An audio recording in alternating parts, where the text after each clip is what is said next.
Aloha can mean a lot of things. What it ultimately means to give. There's so much about this place that just keeps you rooted. Being able to nurture the next generation of stewards of Hawaiʻi and teach them to love this place as much as we do. As a Native Hawaiian, I take that as my main kuleana as we move forward.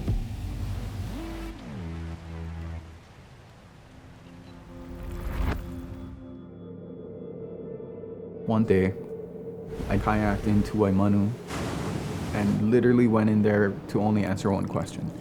And that question was, who are you without your parents? And for me, having such strong lineages on both sides of my family, that was a huge question for me to answer.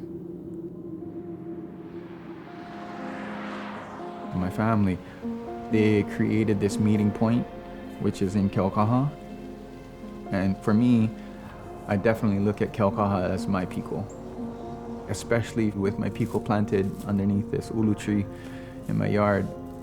That's the start of my story, is in Keaukaha underneath the ulu tree.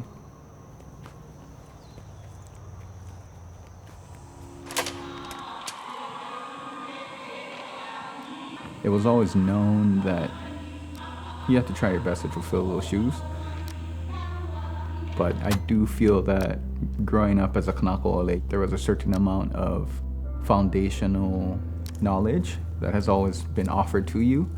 And it was more just up to your own personal choice to be able to either take that on or choose your own route. When I was growing up, I had to be a part of each of these ceremonies, going out and memorizing chants. But then I didn't realize that this was a vehicle for me to be able to memorize our language. And so you're offered this generational transmission of this knowledge. And then you're also offered this connectivity to tradition.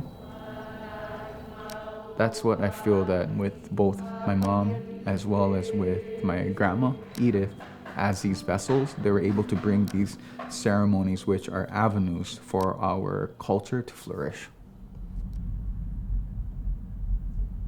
My grandma, Edith Kanakaole, there are these interviews that she's done over her lifetime that have left a lot of gems along the trail that kind of gave me a perspective of what her values were.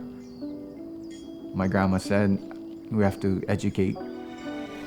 And so how can I do that same level of education, but not through hula and music, but through all these different disciplines of design, with the ultimate goal being able to share on a global scale.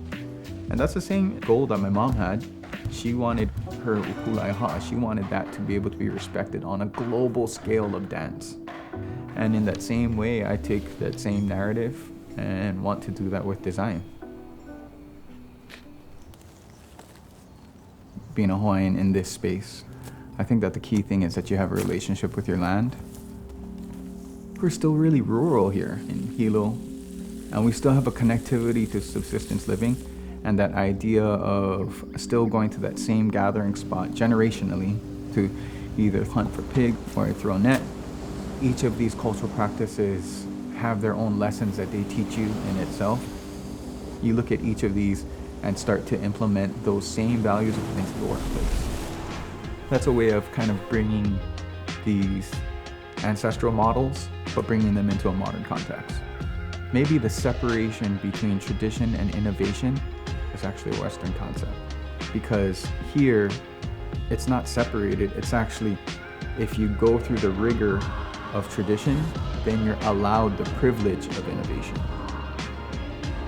I want to be able to take some of that rigor, and especially some of the lessons that were taught to me as a privilege, and offer that through my father's vehicle of the Aloha shirt.